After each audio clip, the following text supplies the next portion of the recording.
దాచేపల్లి నగర పంచాయతీలో తెలుగుదేశం పార్టీ ఉమ్మడి అభ్యర్థి ఎరపతినేని శ్రీనివాసరావు ప్రచార కార్యక్రమం నిర్వహించారు. ఎరపతినేని శ్రీనివాసరావు మాట్లాడుతూ దాచేపల్లి దద్దరిల్లింది, వైసీపీలో వణుకు మొదలైందని, నెల రోజుల్లో వైసీపీ సమాధి కాబోతోందని, మే 13 దగ్గరలో ఉన్నది, జూన్ 4 కూడా దగ్గరకు వచ్చిందని అన్నారు.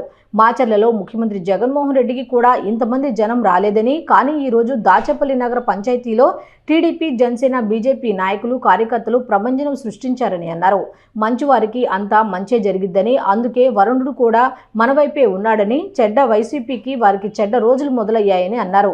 ఈరోజు 3 పార్టీల కలయిక ఒక్కటే, 5 సంవత్సరాల అరాచకానికి పాతర వేయాలి, వైసీపీని గద్దె దింపాలి, ప్రజాస్వామ్యాన్ని కాపాడాలని కోరారు. 5 రోజులు ఎన్నికలు ఉన్నాయి.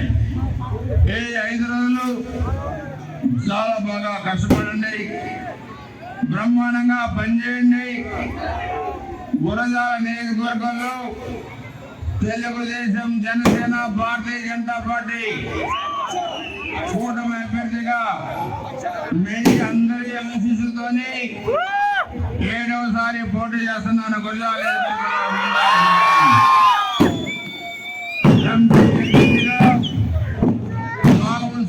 దేవరాయ గారు పోటీ చేస్తున్నారు. మీ అందరి ఆశీస్సుతోని మంచి మెజార్టీ మన నియోజకవర్గంలో ఇస్తే రాబోయే ఎన్నికల తర్వాత, మన ప్రభుత్వం ఏర్పడిన తర్వాత, మన దాచేపల్లి మున్సిపల్ పరిధిలో ప్రతి ఒక్కళ్ళకి కూడా ఇళ్ల స్థలాలు, అదేవిధంగా ఇల్లు లోన్స్ కానీ అభివృద్ధి కార్యక్రమాలు కూడా చేస్తాం. ఈ దాచేపల్లిని అడుగుతున్నాను, మనం చేసిన అభివృద్ధి తప్పితే వీళ్ళు ఏమైనా చేసినా తమ్ముళ్ళని అడుగుతున్నాను. కాసుమేసి అనేక హామీలు ఇచ్చాడు. ఈ దాచేపల్లి మొత్తం సిమెంట్ రోడ్లు వేసింది ఎవరు?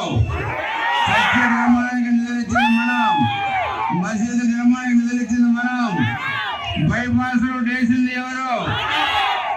నాగులేని బ్రిడ్జి కట్టింది ఎవరు? గండవాళ్ళు ప్లేస్ చేసింది ఎవరు? తంగిన రోడ్డు వేసింది ఎవరు? మరి వీళ్ళు ఏం చేశారు అడుగుతున్నారు. అరాచకాలు చేశారు, మనుషులను చంపారు. 11 మంది ఈ ఎస్సీ, ఎస్టీ, బీసీ నాయకులు ఈ నియోజకవర్గంలో చంపాడు. ఈ కసాయి మహేష్ రెడ్డి వచ్చిన తర్వాత దీంట్లో ఎస్సీలు ఉన్నారు, ఎస్టీలు ఉన్నారు, బీసీలు ఉన్నారు, మైనార్టీలు ఉన్నారు, కాపు నాయకులు ఉన్నారు. ఈరోజు మనందరం కూడా ఆలోచించాలి.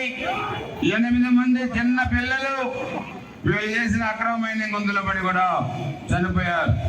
అందుకే ఈరోజు నేను చెప్పేది ఒకటి, బ్రహ్మాండమైన మెజార్టీ మీరు తీసుకురండి. ఈ ప్రభుత్వంలో అభివృద్ధి చేసే కార్యక్రమాన్ని మేము చేస్తామని చెప్పి